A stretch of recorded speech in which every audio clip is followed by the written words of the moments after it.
Shiv Sena UBT के बड़बोले सांसद संजय राउत अब समझ ही नहीं पा रहे हैं कि क्या करें। संजय राउत की चिंता इसलिए भी बढ़ गई है क्योंकि उनकी पार्टी के ज्यादातर नेता कांग्रेस से अलग होना चाहते हैं, लेकिन संजय राउत ये कोशिश कर रहे हैं कि उद्धव ठाकरे एमवीए में ही बने रहें। ऐसे में वो तरह तरह के प्रपंच रच रहे हैं, लेकिन ऐसा लग रहा है जैसे उद्धव ठाकरे संजय राउत के सुनने के मूड में नहीं है, क्योंकि उद्धव ठाकरे समझ गए हैं कि अगर वो राउत की बातों में रहें तो अगली बार उनके लिए डबल डिजिट में पहुंचना भी मुश्किल हो सकता है।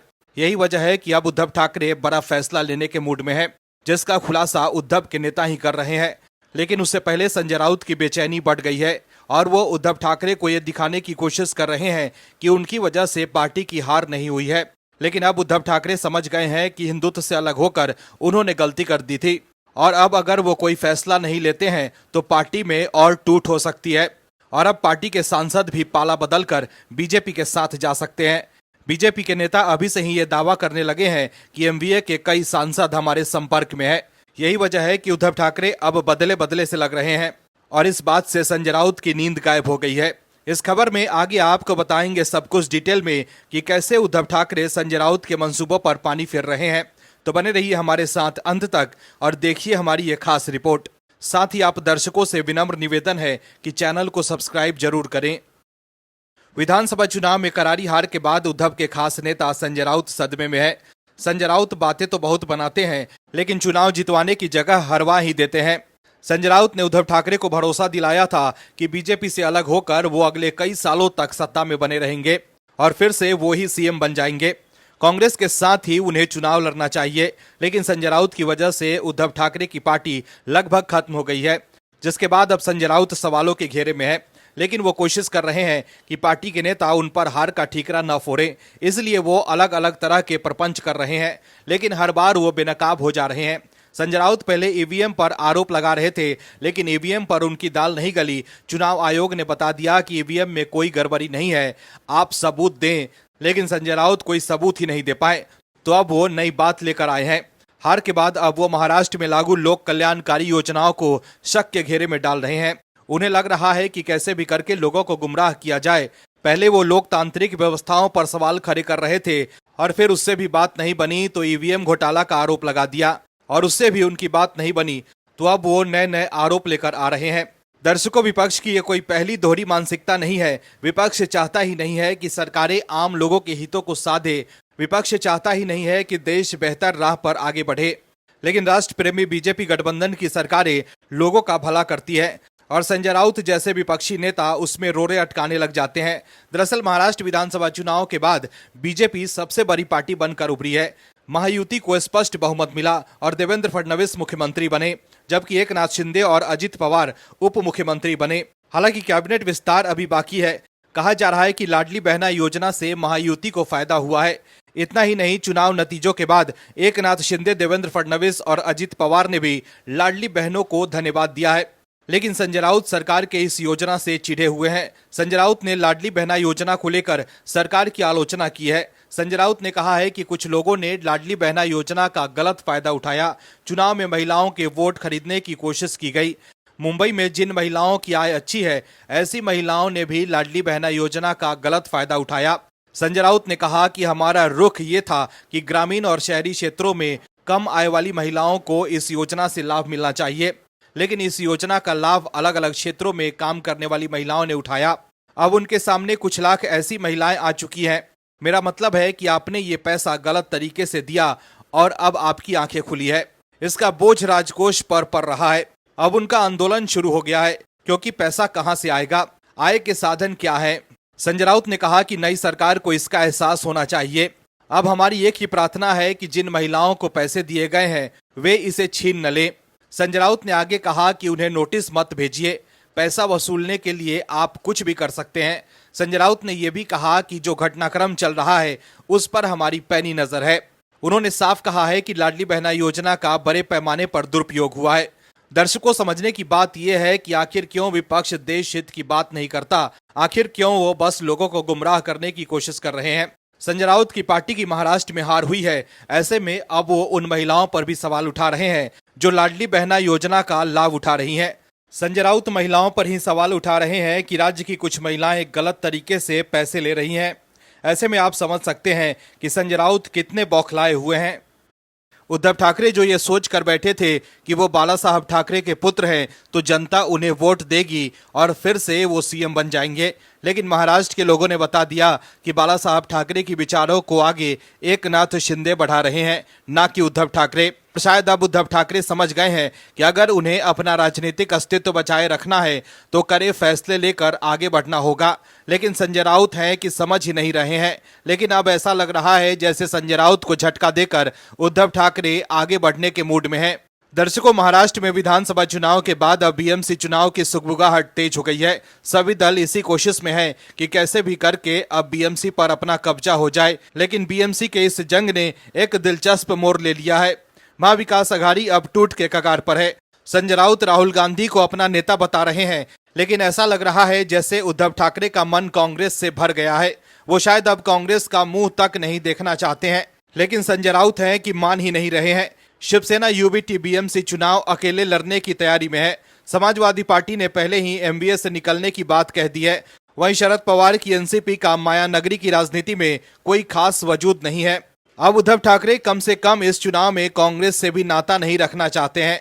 ईटी की एक रिपोर्ट के मुताबिक शिवसेना यूबीटी नेतृत्व ने विधानसभा चुनावों के नतीजे आने के बाद पार्टी के आंतरिक मूल्यांकन को देखने के बाद इस तरह का मन बनाया है। इसमें पाया गया है कि मुंबई की राजनीति में दोनों दलों का सामाजिक और सियासी गणित फिट नहीं बैठ रहा है और दोनों दलों को एक दूसरे के लिए वोट ट्रांसफर कराने में मुश्किल हो रही है। शिवसेना यूबीटी के एक वरिष्ठ नेता के मुताबिक शिवसेना यूबीटी आने वाले बीएमसी चुनाव में अकेले ही लड़ेगी। बीएमसी चुनाव में हम कांग्रेस के साथ किसी तरह का गठबंधन नहीं करेंगे, क्योंकि बीएमसी चुनाव के लिए शिवसेना यूबीटी और कांग्रेस के चुनावी आधार बहुत अलग हैं। आज की तारीख की सच्चाई है कि संयुक्त शिवसेना टूट चुकी है और उसके एक बड़े हिस्से का बीजेपी के साथ गठबंधन है और वो गठबंधन प्रदेश की सत्ता में भी बहुत ही विशाल बहुमत के साथ दोबारा काबिज हुआ है। ऐसे में अब बीएमसी में भी उद्धव ठाकरे के लिए कुछ भी कर पाना काफी मुश्किल है। हालांकि अब वो अपना राजनीतिक अस्तित्व बचाने के लिए कांग्रेस से अलग होना चाहते हैं, लेकिन संजय राउत हैं कि कांग्रेस के साथ ही रहना चाहते हैं। संजय राउत लगातार कांग्रेस की तारीफ कर रहे हैं। दरअसल उद्धव ठाकरे अगर कांग्रेस और शरद पवार की एनसीपी से अलग होते हैं तो अगली बार संजय राउत के लिए राज्यसभा जाना भी मुश्किल हो सकता है। ऐसे में संजय राउत ये नहीं चाहेंगे कि अगली बार वो राज्यसभा न जा सके, इसलिए वो कांग्रेस और शरद पवार को अपने साथ मिलाकर रखना चाहते हैं।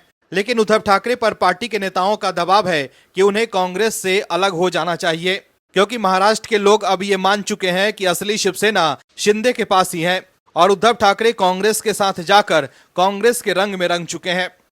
दिल्ली में होने वाले चुनाव से पहले एक बार फिर आपकी मुश्किलें बढ़ सकती है, क्योंकि कोर्ट से उनके लिए बुरी खबर आ रही है। साथ ही वीडियो सामने आने से दूध का दूध और पानी का पानी हो गया है, जिससे अरविंद केजरीवाल के लिए कुछ भी बोलना मुश्किल हो गया है। दर्शकों, अरविंद केजरीवाल सत्ता में आने से पहले कहते थे कि जी हम दिल्ली को लंदन और पेरिस बना देंगे, तो फिर दिल्ली की जनता ने अरविंद केजरीवाल को मौका दिया और कहा कि जाओ बनाओ दिल्ली की सड़कों को लंदन और पेरिस की तरह। तो फिर क्या था, सत्ता मिल गई अरविंद केजरीवाल को और वो बन गए मुख्यमंत्री। फिर जब सीएम बनकर कोई काम नहीं किया और उल्टा दिल्ली का हाल और बुरा कर दिया, फिर लोगों ने पूछना शुरू कर दिया कि कहाँ है लंदन और पेरिस वाली सफाई। तो कहने लगे कि दिल्ली का नगर निगम भी दे दो, तभी हम सफाई कर पाएंगे। तो जनता ने निगम भी हवाले कर दिया, लेकिन उसके बाद भी उन्होंने कुछ नहीं किया, लेकिन अपने लिए शीश महल जरूर बनवा लिया। और अब चुनाव आ गए हैं तो दिल्ली की जनता पूछ रही है कि कहाँ है लंदन और पेरिस जैसी दिल्ली, जो थी वो भी तबाह कर दी आपने। तो सोने पर सुहागा ये है कि दिल्ली की जनता ही अरविंद केजरीवाल की पोल खोल रही है। साथ ही कोर्ट के चक्कर में भी आपके नेता फंस गए हैं। दरअसल कानून को ठेंगा दिखाने वाले आपके नेता संजय सिंह की मुश्किलें बढ़ सकती है। आदर्श चुनाव आचार संहिता और महामारी अधिनियम के उल्लंघन के आरोप में राज्यसभा सांसद संजय सिंह समेत 13 के खिलाफ जारी केस में सुनवाई 23 दिसंबर तक के लिए टल गई है। विशेष कोर्ट के मजिस्ट्रेट शुभम वर्मा ने आरोप तय करने के लिए सांसद संजय सिंह सहित सभी आरोपियों को नियत तारीख पर कोर्ट में हाजिर रहने का आदेश दिया। त्रिस्तरीय पंचायत चुनाव के दौरान 13 अप्रैल 2021 को बंधुआ कला थाना क्षेत्र के हसनपुर में आम आदमी पार्टी के प्रत्याशी सलमा बेगम के पक्ष में बिना अनुमति जनसभा करने के आरोप में तत्कालीन एसओ प्रवीण कुमार यादव ने ये केस दर्ज किया था। जिसमें आरोपियों पर मुकदमा विचाराधीन है। संजय सिंह के संसद की कार्रवाई में शामिल होने के आधार पर उनकी हाजिरी कोर्ट ने माफ की है। तो वहीं इससे पहले भी आम आदमी पार्टी के नेता संजय सिंह सोमवार को सुल्तानपुर की एमपी एमएलए कोर्ट में हाजिर नहीं हुए थे, जिसके बाद मामले की अगली सुनवाई के लिए 11 दिसंबर की तारीख तय की गई थी। उन पर आचार संहिता के उल्लंघन का मामला दर्ज किया गया था। आचार संहिता उल्लंघन के मामले में आरोपी आम आदमी पार्टी के सांसद संजय सिंह सोमवार को कोर्ट में हाजिर नहीं हुए। वहीं बीजेपी भी अरविंद केजरीवाल को एक्सपोज करने में लग गई है। बीजेपी प्रवक्ता प्रदीप भंडारी पटपरगंज की सड़कों पर निकल गए ग्राउंड जीरो खंगालने कि आखिर सिसोदिया भागे क्यों, तो पता चला कि काम ही नहीं करवाया तो भागना तय था। दर्शकों, बीजेपी ने अपने एक्स अकाउंट पर एक के बाद एक कई वीडियो शेयर किया है और लिखा है कि पहले पटपरगंज को किया बदहाल, फिर यहां से हार के डर से भाग निकले शराब मंत्री सिसोदिया। इसमें आप बीजेपी प्रवक्ता प्रदीप भंडारी को देख सकते हैं। तो वहीं जो दूसरा वीडियो है उसको आप देखेंगे तो आपको समझ में आ जाएगा कि किस तरह दिल्ली के कूड़े के पहाड़ दिल्ली में जस के तस बने हुए हैं और अरविंद केजरीवाल के सारे वादे खोखले साबित हुए, वो वादे जो उन्होंने दिल्ली के विधानसभा चुनाव में किए थे। तो वहीं तीसरी वीडियो को गाड़ी से रिकॉर्ड किया गया है और कूड़े के ढेर दिखाते हुए पूछा गया है कि कहां है लंदन और पेरिस वाली दिल्ली। तमाम सवाल किए गए हैं अरविंद केजरीवाल से। वहीं कुछ दिन पहले आपसे भगवा मय हुए कैलाश गहलोत ने सवाल करते हुए एक्स पर वीडियो शेयर किया और कहा कि आपने कहा था कूड़े का पहाड़ खत्म हो जाएगा, लेकिन अभी तक नहीं हुआ है। दर्शकों, जिस तरह से अरविंद केजरीवाल को जनता से लेकर विपक्ष और उनकी पार्टी के राज्यसभा सांसद स्वाति मालीवाल घेर रही हैं, उससे एक बात तो तय है कि इस बार दिल्ली की सत्ता की लड़ाई अरविंद केजरीवाल के लिए आसान होने वाली नहीं है। महाराष्ट्र विधानसभा चुनाव के नतीजों के बाद विपक्ष ईवीएम पर लगातार सवाल खड़े कर रहा है। संजय राउत ने ईवीएम पर कहा है कि हमने सब कुछ होते हुए देखा है। इस बयान के जरिए एक बार फिर संजय राउत ने ईवीएम पर हमला बोला है। इससे पहले भी संजय राउत ईवीएम पर सवाल खड़े कर चुके हैं। वहीं संजय राउत के ईवीएम पर सवाल उठाने पर शिवसेना शिंदे गुट के नेता मनीषा कायंदे ने पलटवार किया। उन्होंने कहा कि ये उनकी तरफ से बहुत बचकानी हरकतें हैं। वे लगातार अविश्वास जताते रहते हैं, उन्हें हर चीज पर अविश्वास है, उन्हें किसी भी सरकारी संस्था पर भरोसा नहीं है और जब वे लोकसभा में जीतते हैं तो कहते हैं कि ईवीएम ठीक है, लेकिन वो हारते हैं तो ईवीएम पर सवाल उठाने लगते हैं। लेकिन महाराष्ट्र चुनाव में ईवीएम और वीवीपैट के साथ डाले गए कुल मतों के आंकड़ों के मिलान में कोई खामी नहीं पाई गई। महाराष्ट्र के मुख्य निर्वाचन अधिकारी के मुताबिक हर विधानसभा क्षेत्र और औचिक रूप से सेलेक्ट की गई 5 वीवीपैट पर्चियों को ईवीएम की संबंधित कंट्रोल यूनिट में दर्ज वोटों के साथ मिलाया गया था। महाराष्ट्र चुनाव आयोग के मुताबिक महाराष्ट्र के नांदेड़ जिला प्रशासन ने 75 वीवीपैट मशीनों का ईवीएम पर पड़े वोटों के साथ वेरिफिकेशन और मिलान किया था। हालांकि दोनों के डेटा में कोई अंतर नहीं पाया गया, लेकिन फिर भी संजय राउत है कि ईवीएम पर आरोप लगा रहे हैं, लेकिन वो अपने आरोपों को लेकर कोई सबूत नहीं दे पा रहे हैं, सिर्फ आरोप लगा रहे हैं और भाग जा रहे हैं। आप दर्शकों से विनम्र निवेदन है कि चैनल को सब्सक्राइब जरूर करें।